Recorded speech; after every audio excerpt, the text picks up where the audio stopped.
All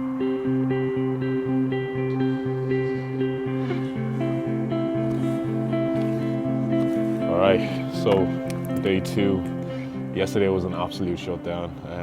I love going to these events, meeting people who are like-minded, who are out there trying to chase their dreams, trying to just make something of themselves. And it's like, there's no feeling that can describe, just being in that type of environment. It just pushes you to step up your level. I think when you're in an environment where a lot of people aren't doing what you're doing, and you've managed to make a little bit of progress, you kind of think that, oh, I'm doing really well, and people are around you saying that you're doing really well. But if you look in the grand scheme of things, in the field that you're working on, you're competing against people who are doing this on a much larger scale and a much larger environment. So it's really important to put yourself in that environment so you can see the levels that people are on, so you can aspire to be similar to them or even outcompete them as well. There's a sense of also doing stuff for yourself, but there's also, if you want to make a mark in that specific field, you have to do something different, you have to do something better.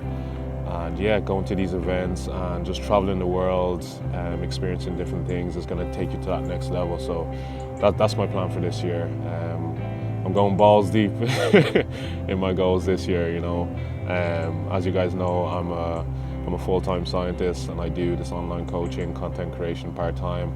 And I want to do content creation, online coaching full-time. So that just requires me to be unbalanced for now, working late hours, traveling during the weekend so I can still make it for work during the week. And I'm super motivated right now. So it's just about keeping that momentum up and keep on going. When it comes to my drive and the dedication, the reason why I do what I do is that one day I can sit down with my son and watch back my YouTube videos and show him all the accolades and tell him that you're going to be better than me, because I'm going to show you how to do these things. I'm going to show you how to step out your comfort zone, and whatever you want to do, you can achieve it. Because I felt like that's something that really lacked for me growing up. There wasn't that much of a father figure in my life, and it just required me to dig deep and find that courage, find that motivation in myself, and find that drive. And just over the past few years, some of the successes that I've managed to acquire, it's kind of motivated me to do the next thing. So I achieve something, and then I'm always asking myself, what's next? And that's always been my motto, what's next? You've done this thing, look back on it, yeah, that's great, but what's next? All right, enough of this deep stuff. So today we're gonna be traveling out to Manchester to train with my coach, and we're gonna also get a posing session in. I think it's about a 2-hour train journey, so I'm gonna be doing online check-ins until I get there. But I just thought I'd let you guys know and give you guys some tips on nutrition and staying on track while you're away on holidays and while you're traveling, because that's something a lot of people struggle with. I have my notes here so I don't end up rambling. So the first thing is organization. So when it comes to organizations, you can bring meals with you. When you bring your meals with you, you at least have a certain amount of meals that you have tracked, so at least you're hitting that amount of protein, you're hitting that amount of carbs, that amount of fats on a baseline level. And then anything that comes after that, like meals out or snacks here and there, you can still track those, but at least you have your core calories tracked and you're aware of going over your limit or just going slightly below your limit as well. You can also bring snacks with you as well, there's loads of healthy snack ideas out there. Just pop them in your bag, bring them around with you. The next thing is preparation. So for off-plan meals, most of the times restaurants will have a website, so you can look up the menu. You can either guesstimate the calories on MyFitnessPal, or sometimes the calories will be on the specific menu. No, we don't have that in Ireland. I think we need to catch up on that, but in the UK and the US, they have the calories of every single meal in that restaurant, so you can pick ahead of you getting to that restaurant. Right, so that's tip number 2. For 3, food choices as well. So try and go for lean protein sources. For example, if you're in a restaurant, instead of a breaded boned chicken, you'd go for a skinless, boneless, seasoned chicken alternative, because it has a higher protein content and a lower fat content. Just kind of try and be smart about it, and then go for whole food choices, You can never go wrong with rice, potatoes and stuff like that, but when it comes to like fried stuff like chips or anything like that, it's pretty hard to track because you don't know how exactly it was cooked. So this is number 4, isn't it? Yeah, number 4. So stay well hydrated. So this is something I have issues with as well. Get seriously dehydrated, and sometimes you may not actually be hungry, you might just be very dehydrated. So instead of drinking water, you might go for like a snack or like go for like a fizzy drink because you're craving that almost sugar, but it might just be that you're dehydrated and you kind of need a bit of water. So stay well hydrated. If you can get a bottle, carry it around with you. Second last one is, so when it comes to training, being away is actually a really good time to implement deloads. Essentially, you won't have the same equipment as you do back home, so take it as a chance to deload, play around with other equipment. You don't need to be working at maximal intensity. Just use the time to rest up, recover. It's almost like an active recovery, but still remain active. Go to the gym, get your steps up.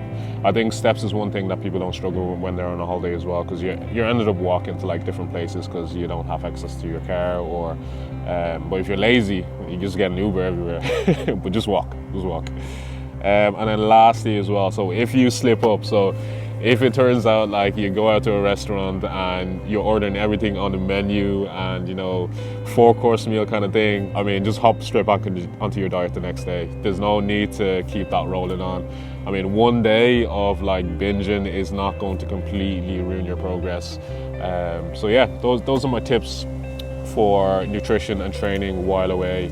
And yeah, you can still make massive progress. I have some clients who are traveling around the world for work and they're still making some serious gains, so it's no excuse at all. Enjoy yourself, but stay on track. All right, so we're gonna make our way to the train station now and head to Manchester. So see you guys in a bit. Let's go. You right, bro?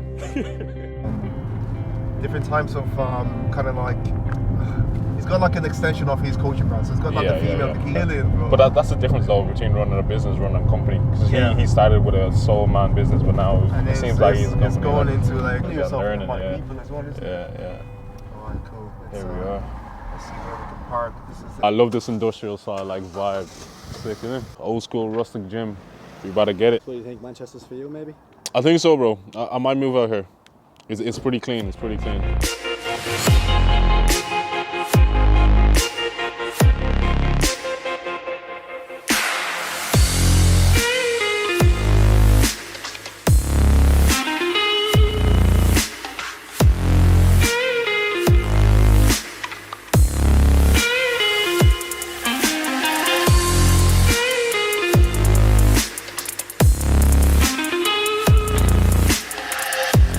Proper old school, man. First day I came in here, I was like, raw. There's a lot of fucking kit here. Yeah, man. This was some kind of steel workshop beforehand. So yeah, just dumbbells for days, machine for days, even more. And then there's like a little corner here. Nice. There's like rooms in there. I think they're doing a posing room. Rooms, is it? I think they're going to start one. So yeah, they haven't finished it yet, but they're meant to clear this area out and then turn it into a posing room. But it's gonna be hard. It's good enough space as well. yeah, it's a lot of space. So once they've cleared this area out, I think it's going to be really decent. It's gonna coming in from in here as well. Yeah, they just have to get better lighting here. But I think it's going to take them quite a while to get this in, to be fair. But they're very slow. So yeah, it's a decent gym, man. Training's been good. I've just been, just been training hard, man. Just trying to just make sure I'm retaining a lot of the muscle. That's the way that I kind of like judge that I'm doing well in prep, is like if I can keep my strength. As soon as my strength starts to slip, that means like I'm either starting to get fatigued, and then I need to chat to my coach and be like, yo, big man, like, I'm not as strong anymore. But you had such a good off-season, man. The off-season was so good, so you put yourself in a great position to diet. And we're not dieting now on like really low calories. If anyone sees me at the squat rack, just mind your business, man. Just leave me there. Don't come talk to me. Don't even come talk to me, man, because I'm going to be here for a while. I just take my time, bro, like, because I'm only focused on my 2 working sets. I work up sets like these ones, I'm taking my time in between. All I want to do whilst doing these sets here is just to warm up the muscle and get ready for those top sets. So I take my time, so sometimes I have like a minute 2-minute rest in between. Yeah. Like a power lifter, basically. Yeah. What do you do to get prepared for a set? For me, right, when I'm hopping into a set, like I'm calming down, I'm relaxing. Whereas some people's like get angry kind of thing. I'm like you. I find it a lot easier for me to lift the weight when I'm relaxed. Yeah. If I'm like hyped up or psyched up, I kind of distract myself from actually lifting the weight, and I'm just like moving the weight. Then I'm not like actually like connected with the muscle that I'm trying to hit. And I think that maybe that's why I'm able to grow quite well. It's because like when I'm actually performing the exercise, I can feel the muscle that I'm trying to target. So I take my time with it. I like to be nice and calm. So I'll put on some nice like R&B or some shit in my headphones. And I'll just be working out, like, bro. Sometimes I listen to some Ashake music, bro, but like I'm just doing my RDLs, man. I just take my time with it. It's not an aggressive lifter at all. Like, but then again, I'm not like the typical bodybuilder. Like, I'm not the guys that are like die hard. That's not me. I'm just chilled. Like, I use bodybuilding. Like, I just enjoy the whole like part of bodybuilding instead of like making it obsessive in terms of like it's my life or nothing ever. Like I use this as an addition to my life rather than like it being all my life, you know, solely my life. I think that's why I'm able to enjoy it a lot more than other people. It's because I don't see it as a sacrifice. I just see it as it's what I do, you know what I mean? I mean, like, I have the same mindset as you. I could do this until I can't do it anymore. Oh yeah, exactly. The thing with, I spoke on a recent podcast with Dudley yesterday, and basically what I was saying is like, when prep or not prep, my life is pretty much the same. So like, there's not a lot of difference. I'm just eating less food, but I'm still enjoying what I'm eating, and I'm still able to do activities. Like I'm still able to go out, and like I'll go to a wedding if I need to go to a wedding. I'll just be smart about it. You're only supposed to get married once, bro. Like there's loads of competitions, mate. You know what I mean? So many years to compete. So many years, like, so you just gotta be smart about it. Go.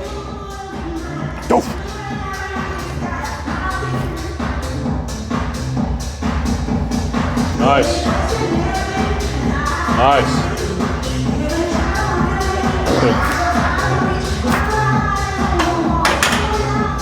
All right, let's get it, bro. Nice. Nice. Good. That went up quite easy. Yeah. That's quite good. Easy. So good. All right, cool. Let's put a 20 on it. Let's go.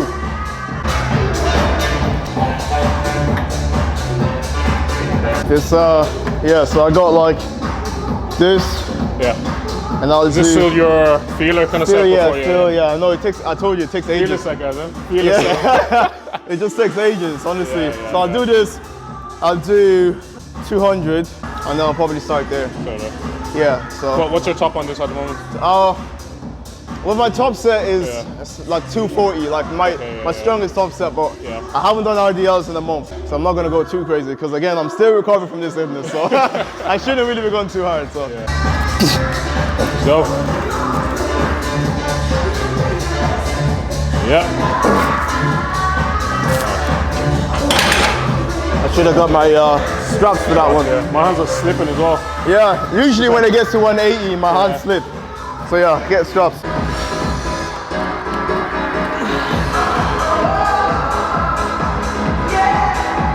Easy. Flew up. Yeah, man. Light work. Save more. We're getting to the big boy weights now. This is the longest exercise of the day. But it's the hardest exercise of the day as well. Oh, so yeah. you gotta take your time with these ones. Yeah. Because this exercise here is what builds the density, bro. You know, if you want a thick back, you need to be doing hinge movements. And if you don't have a thick back, it's because you're a pussy. And you're not doing hinge movements. No, you're completely right. Completely right. I didn't have RDLs in my program for a long period of time, but when I started training, I was like, we put these in. And look at your back now, bro. Yeah, it's crazy. Like, it's crazy. The back has improved so much. It's massively improved. Like, you see what we're talking about? Yeah. When I take my shirt off later on, I'll show you what thickness is. That's a shell. That's a shell, bro. Let's go, bro. Let's get it. Yep.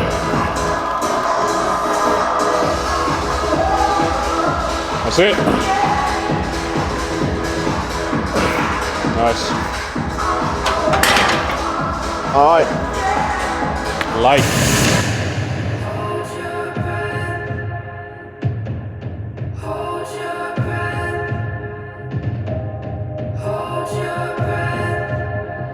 We're not turning back. Take your time.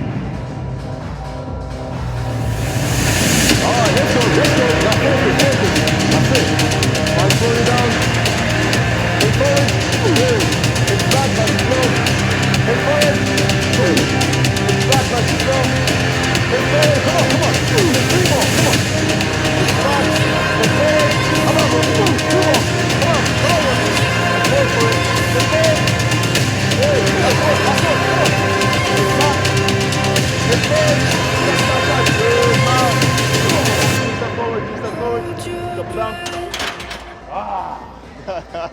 Fuck. Good. That was good. Yeah, that was a good top set. Like, as he was saying earlier on, there's a difference between shifting weight and actually feeling. I could have hopped into that top set just trying to go as fast as possible.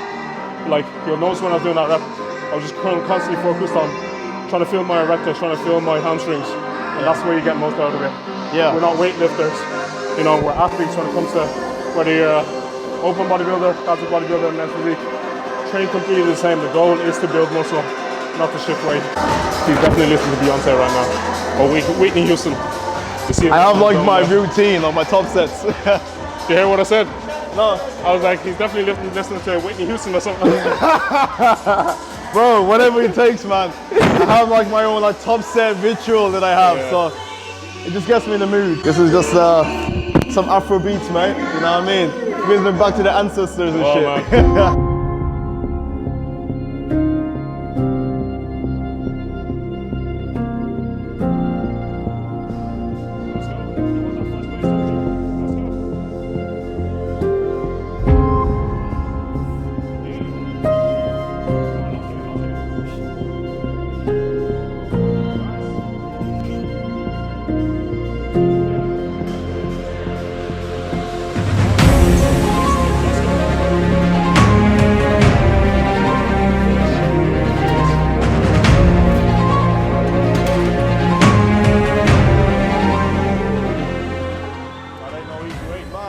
That ain't no easy weight. I feel a little bit heavier than normal. That's probably my deadlift PR right there. He's doing RDL. Absolutely scraped on my shin, so it's definitely bleeding. It happens all the time. That's just part and parcel. We doing back off or? Back off now, yeah. So The top set is hard, but back off set can be just as hard. So treat it the same way. I'll get into it.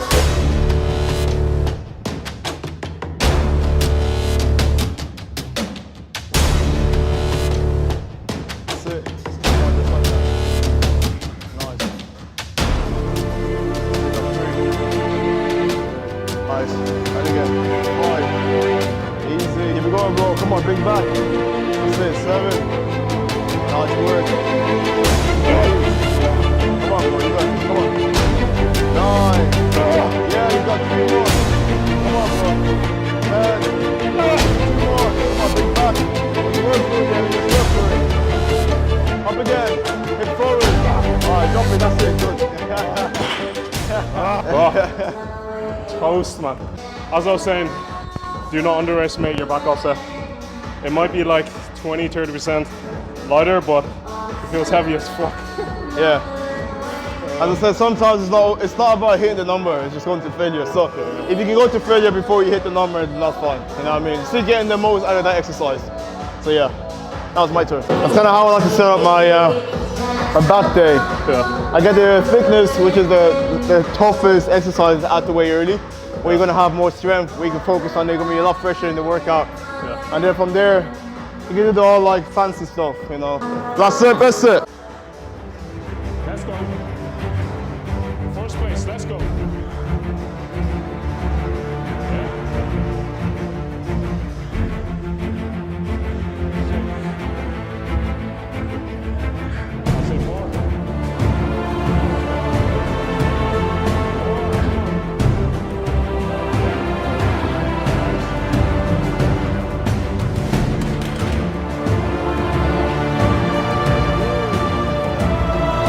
That's exercise 1. Exercise 1, you know. When it comes to like your methodology when you're training and stuff like that, so I have this in my program as well. So I have this and then straight onto the T-bar row as well. Yeah. Is it like that for a purpose? Because like the way I'm thinking about it is that like you're doing a hinge movement here where you're working your erectors, you're working your lower back, you're working your hamstring. So for example, if you go straight to this into like a barbell row, probably wouldn't work. Yeah. But if you go to a T-bar row where you're supported and you can just focus on, you know. Yeah, that's exactly it, man. There's definitely like a method in the flow of your workout. Yeah. It's everything specifically put after a specific exercise because of that reason. So after like going to failure on a big hinge move like this, there's no point then going into a barbell row where you're gonna be essentially in a hinge position again, where you're gonna be fucking your lower back up even more. And that's gonna take away from the actual exercise. because all you're going to be feeling then is your lower back. So what we do then is we go to a chest supported row, like a T-bar row, where we can still focus on the lats, but then give your lower back a little bit of a break.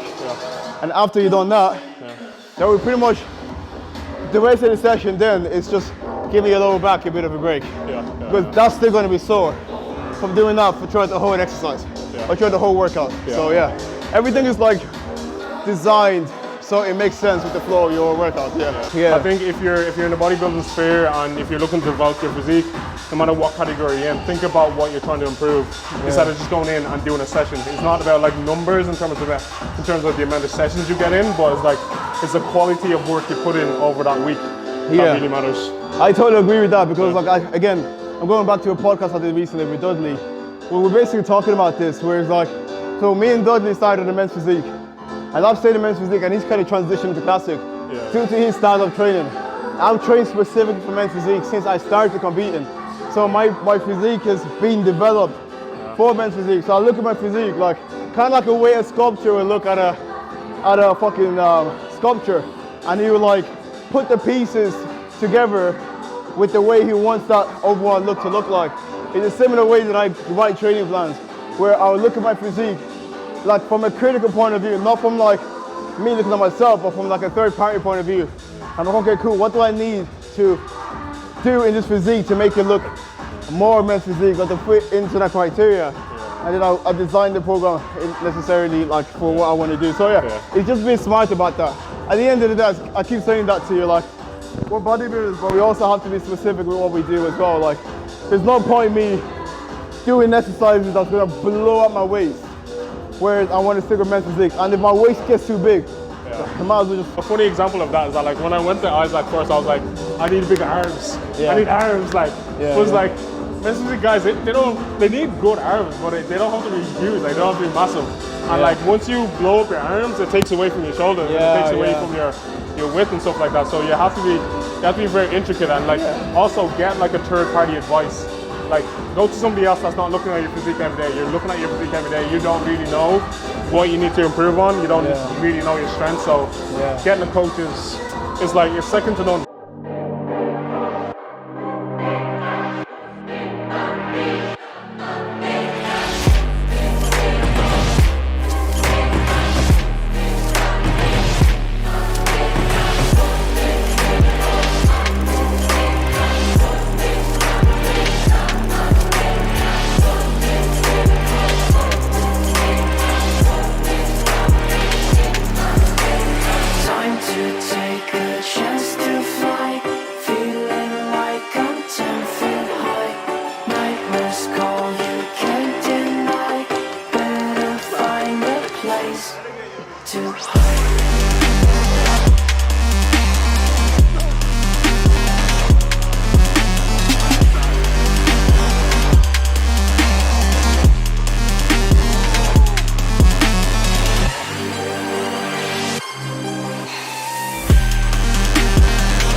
To know the difference between like working your lats and working like your upper back, your rear lats and stuff like that. This is very much like a lat focused exercise.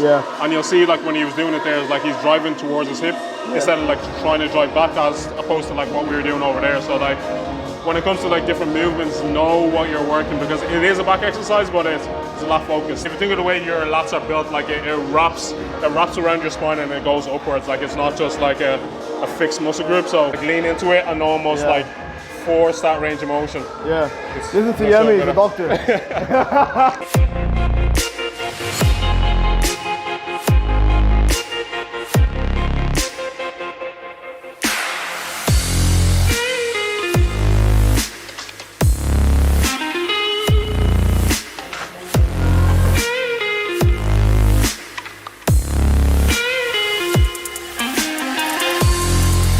Eight to 12. 6 to 10, 12 to 15. So those different rep ranges will allow us to train at different like hypertrophy ranges in general. So the first was kind of like a primer set. The second one is like a top set, and then a back up set again. And when it comes to rep ranges as well, like it's not that like 12 reps is going to make you grow. It's not that like 8 reps is going to make you grow. It's all about time under tension. It's not about a specific value. So if you're doing your set and you go past 12 and you feel like you have a little bit more in you, you know, go past that zone. It's not about like getting to 12, okay, I'm done. Yeah. Go to failure or go near failure, and that's when you know your set is done. Spot on. We're not turning back.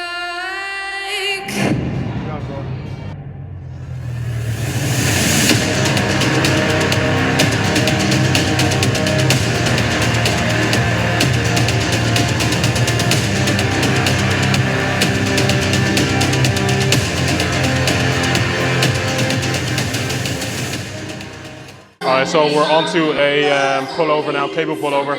This is an exercise I see butchered so many times. People turn this into like a tricep pull down. So you're not trying to like pull down here because that's just gonna work your tricep. So sort of like stiff arm and you're pulling into your hips. It's a back movement, not a tricep movement. So like watch out when you're doing it. If you feel that your triceps are burning on this and that's all you can feel, step back a bit and you're pulling into your hips.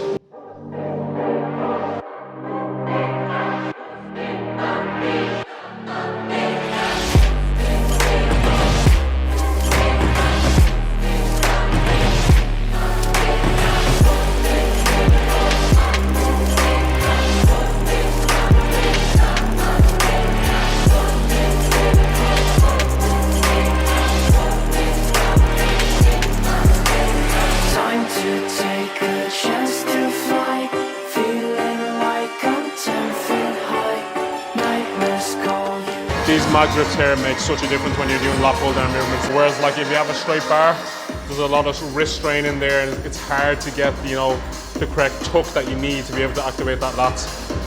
So yeah, give it a go. Finally, bro, we're nearly done. It's been a good workout though, man. There's nothing more than like training with somebody who like trains at the same level of intensity as you. Like it's mad. Even when it comes to like spotting each other, know like we know when to step in.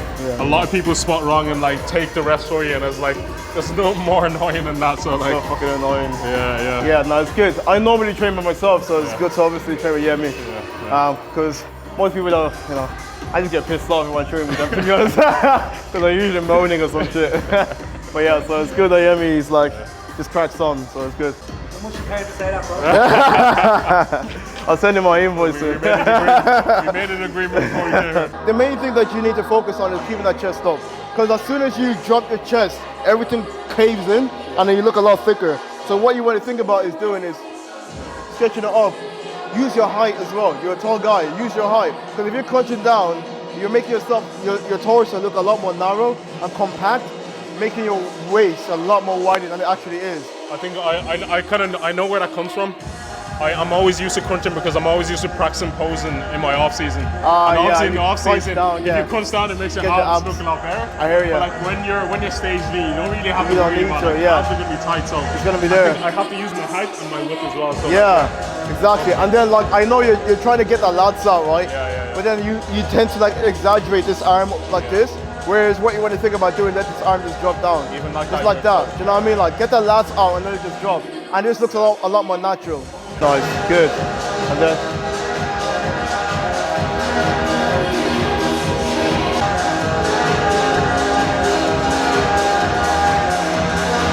lovely. That's it. Twist. Yeah, good. Low's better. Low, push it off. And breathe. Chest up, lovely, good. So much better. Yeah, that's really nice now, man, really nice. When you get leaner as well, your waist is going to disappear, man. So the fact that you can already have a small waist whilst we're still like, what, 12 weeks out, like, it's really good, man. So I'm really excited for like the waist coming because I know myself, like, my waist is going to be like the last. Really, yeah. But when it comes in, it's going to be real nice. Like, you're lean as well, like, it's not like you're carrying a lot of body fat. It's just getting that midsection, that will come with time. I think with the posing as well, like, I have to get used to posing without a mirror. Yeah. I've been posing with mirror like for pretty much like off season up until now, so like I have to get the feeling of what it looks like for that pose to be 100%.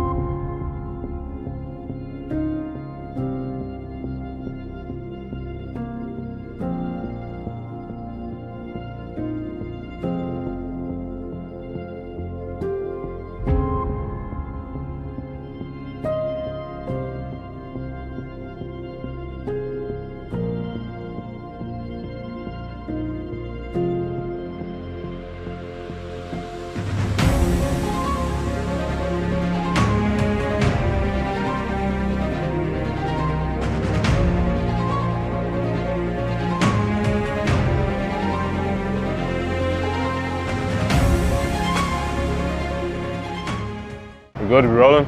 Okay, so that is our trip in Manchester wrapped up. It was an absolutely sick session in Flex and Tone, wasn't it? Yeah, Flex and yeah, Tone, Flex man. and Tone. Sick. I mean, the gyms out here in the UK are like top tier, much better than what we have back in Ireland.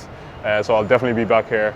Definitely before I step back on stage, you know, link up with the boss man, nail posing to the T, make sure everything's on point. But I just want to big up you. Thank you for the hospitality. Anytime, like, man. it's been great. Like, this guy has not only been like a coach, but he's been like a mentor throughout the whole process. You know, we did a photo shoot prep, and now we're doing a competition prep, and I think this is the best I've ever looked, and I owe a lot of it to this guy's guidance. So yeah, I didn't even intro this guy, but this is Isaac Francis, Ifbb Pro. I mean, he's a trailblazer in the business at the moment. Like, men's physique, when you're thinking of men's physique, you think of this guy. You know, when it comes to posing, when it comes to stage presence, when it comes to his actual physique, like second to none. So I'll let you talk about like about you, so. I mean, obviously had Yemi down here. Like, it was great to have him down. So obviously when he told me he was coming to England, we had to get a session in. But yeah, lovely to have him down. He looks sick, to be fair. Like, as he said, he's put on so much size in his off season and put us in a great position now to go into our actual competition prep. After we did our initial photo shoot prep last year, we decided to take a massive off season, fill up his gaps in his physique that we needed to improve. And now, yeah, I'm looking forward to just getting him really lean and just seeing how he gets on in this competition. But yeah, it's been great to train. Obviously, great to meet Sam and the Cam as well. And then, yeah, obviously this is not going to be the first time you're going to see me on this channel, I'm sure of it. Most definitely. Team NSU, let's you know go. the vibes. I'm absolutely bollocks right now, so I can't wait to go home and pass out. I'm off tomorrow, so I'm gonna take the time to chill before we get back to it next week. There's gonna be many more trips to come, so you know, make sure you guys tune in. So hit that subscribe button, hit that post notification, hit that like, hit that comment as well, and I'll chat you guys in the next one. Shalom. Let's go.